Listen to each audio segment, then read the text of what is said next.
buenas noches. Vamos a continuar debatiendo el tema de la reforma educativa del presidente López Obrador. Ayer decíamos que resulta pues, un poco, ¿qué le puedo decir?, frustrante el que llevemos tantos años debatiendo de esto y que siempre acabemos hablando de la parte política, sindical y no de la educación. Y la educación, la verdad, lo que dicen los indicadores es que es un desastre en este país. Para debatir este tema está con nosotros Pablo Magluf. Pablo, muy buenas noches. Buenas noches, Leo. Mario Arregada, ¿cómo estás? Buenas noches, Leo. Y Alexandra Zapata, del IMCO, que estás encargada tú del tema educativo. ¿No te frustra, Alexandra? Muchísimo. ¿Cómo ves esta nueva reforma? Arrancaría diciendo, y retomando lo que decías del discurso y la discusión política, que una de las cosas que me frustra mucho la discusión que estamos teniendo ahorita es que parecería que uno de los grandes logros es echar para atrás el trabajo de una administración pasada. Y creo que si vamos a poner la barra de política pública de el logro es deshacerlo del pasado, pobre México. Pobre México que esa sea la ellos ambición. Dicen que estaba mal. No. Ellos piensan esa barra estaba espantosa. Bueno, pero ¿no? Creo que más que hacer un comparativo de lo que teníamos antes y después, tendríamos que estar diciendo, había una oportunidad de oro con la entrada de esta nueva administración, con un capital político nunca antes visto en la historia reciente en México, para realmente sentarnos, independientemente de lo que estaba en el pasado, a pensar qué es lo que necesita México para que, más allá de las discusiones políticas, esto permee en las aulas del país. Y tú hacías la pregunta de si esta reforma va a beneficiar a los niños, va a cambiar la realidad educativa de México, ¿no? o no. Sí. Y yo te diría que no. Que no. Que estamos muy lejos, que seguimos en la discusión política, que seguimos haciendo concesiones a grupos radicales que están peleando control político, que están peleando presupuesto. Nada más para poner en contexto la cifra, el fondo que paga las nóminas federales, entonces esto ni siquiera incluye el costo de las nóminas estatales, es de 390 mil millones de pesos en 2019. Hay muchísimo dinero de por medio y por eso estos grupos sindicales que, lejos de representar a todos los maestros, lo que quieren es volver a retomar ese músculo que tenían político y económico del control de las plazas. Y bueno, pero ellos están en lo suyo, pues ellos están en lo suyo y seguirán en lo suyo y entre más les den, más van a pedir y más les van a tener que dar. Mario, ¿no? ¿O no? ¿O me equivoco? ¿O tú eres más optimista de que esto sí va a mejorar la educación pública y privada, porque también la privada es medio desastrosa? Muy desastrosa. Sí. No, ciertamente no soy optimista en que esto va a ayudar a la educación pública en general a los niños, porque no trata de eso la reforma como no trataba de eso la anterior. Sí. Esto deshace lo que se hizo antes en un asunto de laboral y control de ciertos temas adentro de la tarea educativa, que son el ascenso, la carrera, el acceso, pero no necesariamente lo que pasa dentro de las aulas todos los días. No es el objetivo, por eso no hay que juzgarla con ese rasero. No es trágico porque uno no puede esperar peras del olmo. ¿El objetivo, Mario? Espero que pronto estemos discutiendo eso, pero no lo hemos hecho nunca. Pero no es culpa de esta reforma, sino, yo creo, de la que viene. Ojalá en algún momento se empiece a discutir modelo educativo, otras cosas. Esta es una que yo creo que tiene su lógica en tratar de sanar una cicatriz en términos de gobernabilidad del sistema educativo creada por la anterior, por la de 2013. La movilización de los maestros se expandió de 4 lugares que estaban como localizados en el país a muchos otros estados.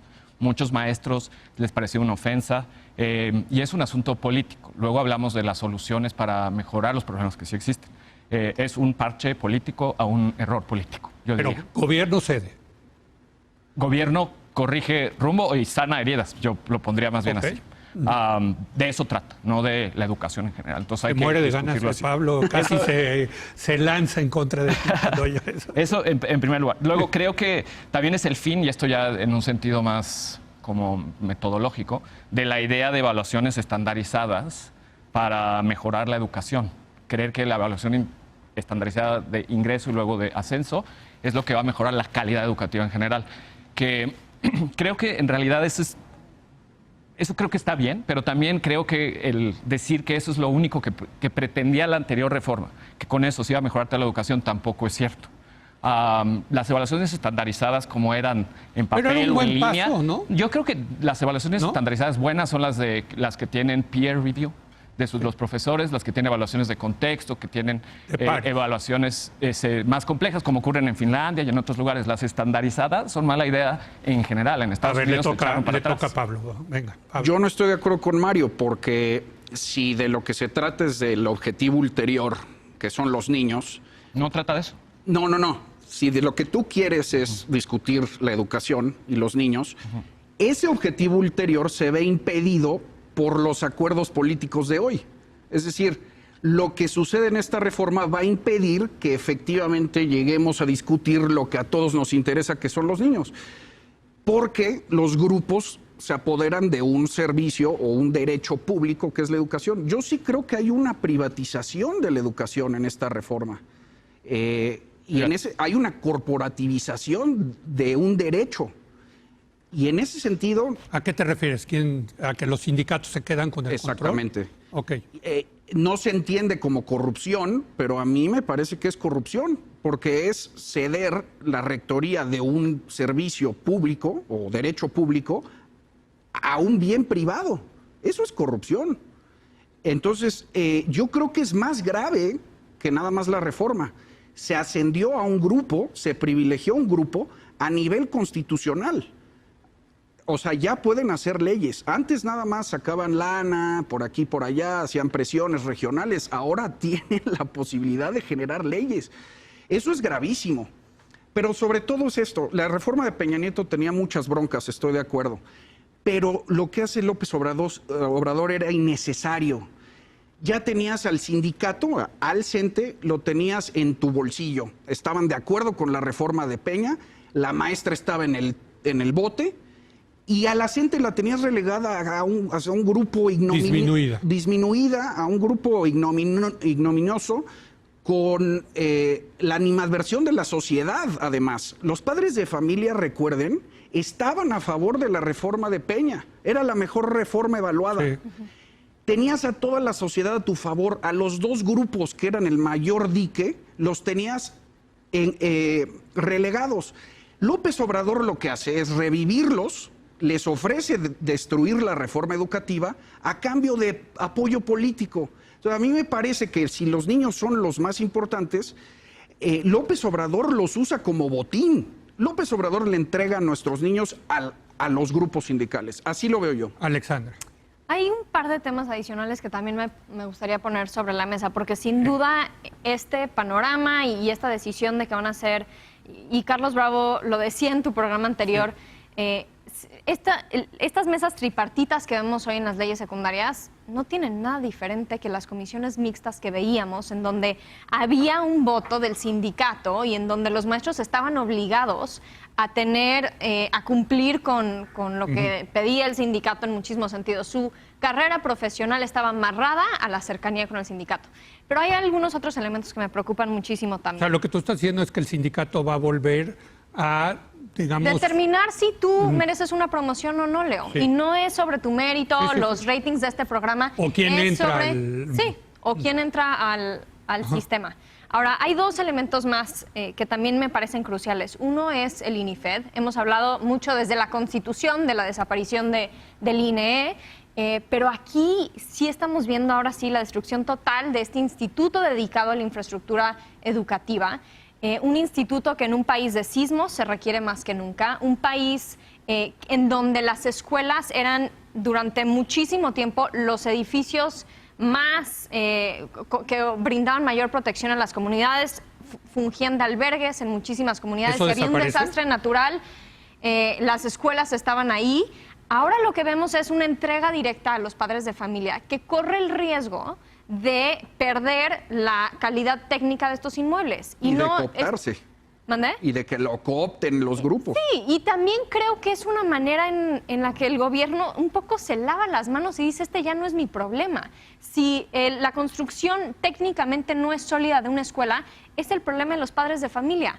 Me parece incompatible ese discurso con un gobierno de izquierda que tendría que estar obsesionado con brindar servicios de calidad, servicios públicos de calidad, que tendría que estar obsesionado con que las escuelas sean estos centros de disminución de la desigualdad de nuestro país, que tendría que estar obsesionado con construir escaleras de movilidad social, y en vez dice, Los inmuebles son su bronca, las plazas son bronca ahora de estas mesas tripartitas. Si hay acuerdos políticos, eso es bronca de las comunidades educativas. Pero ese es el tema de, digamos, el debate de si lo que pretendía Peña era recuperar la rectoría del Estado en materia educativa. La pregunta es si se perdió si alguna vez se tuvo, si se perdió, si se pierde ahora. ¿Tú crees que se recupera o cómo queda la rectoría del Estado? Porque estamos de acuerdo que se necesita la rectoría, ¿no? Por supuesto que sí. Del Estado en educación pública. Estamos de acuerdo en eso. Sí. Y creo que hay que ver los detalles. Entonces, el acceso a las plazas, los normalistas tendrán su pase automático, ¿no? Que es uno de los temas que se está discutiendo. También. Van a tener pase directo, ¿no? Pase directo, pero alguien el otro día me estaba explicando cuántos maestros de las normales van a qué y a cuánta proporción de las escuelas. En primaria está totalmente, la oferta y la demanda está cubierta. La demanda está cubierta por la oferta que dan las normales en todo el país. Hay algunos lugares porque la demanda de maestros en general ha ido disminuyendo con el tiempo. Ya no estamos en el boom demográfico en ese sector poblacional.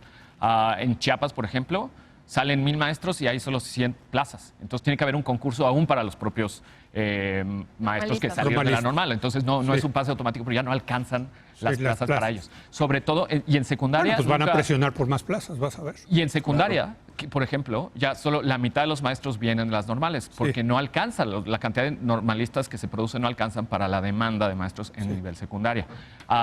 Pero vámonos al tema de... presupuesto en las normales... no necesariamente a las becas que reciben los maestros que recortan en el presupuesto oficial de las normales, pero les dan las becas por el sistema nuevo de becas. Pero hay como una contención de la cantidad de normalistas que no van a crecer las normales, para nada. Entonces yo creo que van a perder poder relativo en el tiempo y esto es uno de los detalles que quiero hablar para polemizar lo del pase automático. En segundo lugar, el acceso tiene que ser en un concurso único, que sí más o menos continúa con el espíritu del anterior y bien publicitado. Antes los concursos no le avisaban a nadie, pegaban una hoja impresa fuera de la escuela, había 2 días y ganaba el primo del maestro que estaba ya trabajando ahí. Ahora no va a ser así. Eso yo creo que puede tener un efecto gigantesco y ese es otro de los detalles que puede hacer que no es necesariamente un pase automático. Y por último, se incluyen no solo a las normales, sino a otras instituciones públicas de educación como la Universidad Pedagógica Nacional, que tienen derecho a ese acceso. Yo creo que ese es el primer paso de uno que sí sería una transformación titánica, que es todas las demás escuelas del país que producen pedagogos, maestros, expertos, puedan concursar por esas plazas en igualdad de situaciones. ¿Va a haber rectoría del Estado? No todas. Mario, ¿va a haber rectoría del Estado sobre el... Bueno, y los salarios están cada vez más centralizados. Todavía faltan algunos estados, pero ya todo el control de los salarios por eso, pero entonces sí tú sí ves una mayor rectoría del Estado. Creo que en los detalles se alcanza a adivinar que sí hay nuevos mecanismos de control, incluyendo los de democracia sindical con la nueva reforma laboral, que seguro será un arma que se use a la hora de las negociaciones con el CENTE y la CENTE. Yo para nada veo rectoría del Estado, tenía más rectoría en la reforma anterior. A ver, entonces hay 2 temas, el acceso, que dice Mario, y la infraestructura, que dice Alexandra. En el acceso, nada más que hay un pequeño problemita en lo que dice Mario. El artículo 39... inciso 8, dice que va a haber concurso, pero una vez que se repartan todas las plazas, los normalistas, es decir, lo que sobra lo van a decidir las comisiones tripartitas, que están conformadas por un representante federal, uno estatal y un sindical. El problema es que si los sindicales, eso todavía no se decide, si los sindicales van a ser locales, estatales o nacionales. Pero si son nacionales, la CENTE y el CENTE van a tener poder de asignación en todo el país. Entonces, esa es una. No es así. Pero creo que la rectoría más bien reside en lo que dice Alexandra. Sí. La eliminación del INIFED es gravísimo, ya lo expuso, pero además se recorta 40% de presupuesto para formación docente. Muy importante. Se recorta 50% para escuelas de tiempo completo. Eso en el presupuesto. Sí, en el presupuesto. Pero bueno, el presupuesto manda sobre la reforma. No, por eso. Sí. Y recortan presupuesto para educación temprana. Esas 3 acciones eran lo que hacía de mayor calidad a la escuela. Y lo de la infraestructura, que es muy importante también, es ahora los fondos van a pasar a los padres de familia, que pueden ser cooptados por los mismos grupos de poder privados. O sea, yo creo que esos fondos del INIFED se van a privatizar de facto. Pues, O sea, ¿quién va a controlar la infraestructura escolar? A ver, tú, Mario, Los dices... padres de hay familia indefensos. dos acotaciones A ver. que es parcialmente falso lo que dices. Sí se cierra el INIFED, obviamente, pero a pesar de lo que diga el presidente en sus discursos públicos, que eso no es lo que es. Ese presupuesto pasa a un área al interior de la Secretaría de Educación Pública que administrará no como institutos separados, sino con su propia lógica. No sé si eso es bueno o malo, pero el dinero para infraestructura no se elimina el hecho de que va a haber una política de mejora de infraestructura, solo cambia de área. Entonces eso hay que decirlo, y no es lo que estás diciendo. Y la segunda es tu otro tema. Pero sí pasan los fondos a padres de familia. Ese es el problema. Ya no los administra el Estado. Habrá criterios que decía la propia Secretaría de Educación Pública de cómo asigna y con qué fin y cómo se discute en foros al interior de la escuela, se arregla en el baño, supongo, pero está por verse, eso no lo sabemos aún. Solo sabemos quién va a controlar ese dinero ahora, que no es el INFED. Y la segunda, la CENTE y el CENTE no van a tener el control absoluto del acceso en todo el proceso de admisión y ascensos. Es solo esa comisión tripartita. Es solo en la parte final, una vez que ya pasó el concurso no lo organizan ellos, no lo manipulan ellos, eso lo organiza el Estado con su rectoría que se mantiene. Y solo al final, ya con la lista entera de los ganadores, sí puede haber un riesgo de que ahí digan, ay, este ganador no me gustó y cámbiamelo, no sé qué, pero no es que sean dueños de todo el proceso. No, pero a ver, Alexandra, vale. Y es más transparente, va a haber más información, se supone, en la ley, dice, veremos si es verdad. A ver, y eso Alexandra. es mejor que antes, se confía en una radical transparencia para evitar malos usos de esa última etapa. Retomando un poco el tema del presupuesto, nos sentamos en esta mesa, Leo, muchísimas veces en la administración pasada a decir no es posible que en el discurso político estemos escuchando de la importancia de la capacitación. Correcto. Y que se recorte el presupuesto. No es posible que estemos hablando de que les importan las normales y recortan el presupuesto.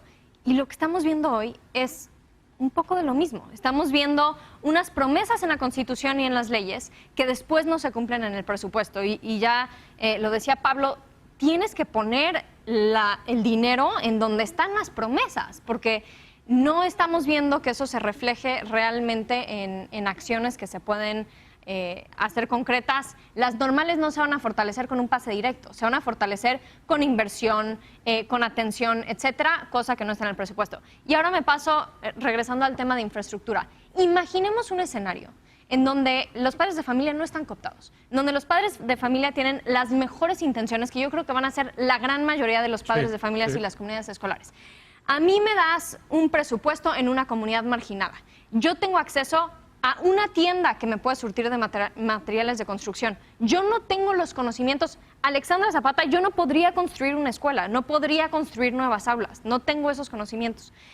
Toda la comunidad sabe cuál es mi presupuesto. ¿Crees que puedo acceder a precios competitivos para la construcción de mi escuela? ¿Crees que voy a cumplir con normas técnicas? No, y va a haber unos Esa tienda que sabe cuánto presupuesto tengo, me va a decir me va a inflar los precios de la construcción de la escuela, cuando antes tenías un organismo que centralizaba y que decía, el concreto cuesta este precio. Pues es lo que están diciendo para las medicinas. Sí, podemos debatir si habían problemas de corrupción, si habrían otros problemas en el INIFED. No lo dudo. Lo que creo es que la alternativa no era destruir el INIFED. La alternativa es decir, ¿cómo vamos a poner orden? ¿Cómo vamos a garantizar que las escuelas tengan la mejor infraestructura posible? El hecho que estemos aquí sentados en el 2019 frente a un país en donde seguimos sin poder garantizar que las escuelas de nuestro país tengan baños es infame. Y estas acciones en las leyes secundarias no garantizan que eso cambie y que nos podamos sentar aquí el próximo año a decir las escuelas están mejor. Sí,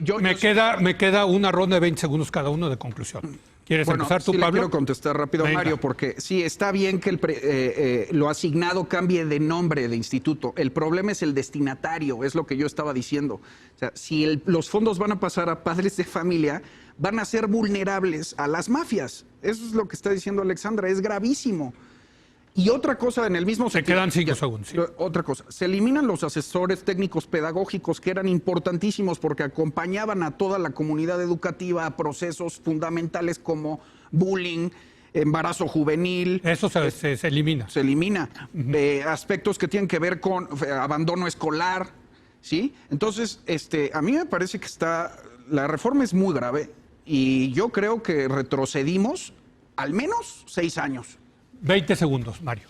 Yo me uno a otras voces en y es mi comentario final, en el sentimiento agridulce de que no estamos discutiendo educación en general. Entonces, una vez más, que pasen 10 años y otros 10, sigámoslo diciendo. Solo doy 2 datos para cerrar, poniendo el énfasis en creo lo que sí es importante y que ojalá este gobierno lo discuta pronto, más pronto que tarde. En México, el 60% de los 58,000 maestros de educación indígena, del sistema de educación indígena, no hablan lengua indígena. Y es una tendencia que se ha agravado desde 2015. Con las nuevas contrataciones. Estamos contratando maestros que no saben hablar las lenguas indígenas porque, como ha hecho México todo el tiempo, va poco a poco castellanizando a nuestras comunidades. La Secretaría de Educación Pública tiene un mandato de diversidad. Y arreglar asuntos como este, la educación indígena, es fundamental, porque si les va bien a los indígenas significa que el sistema es como las mariposas en el ecosistema.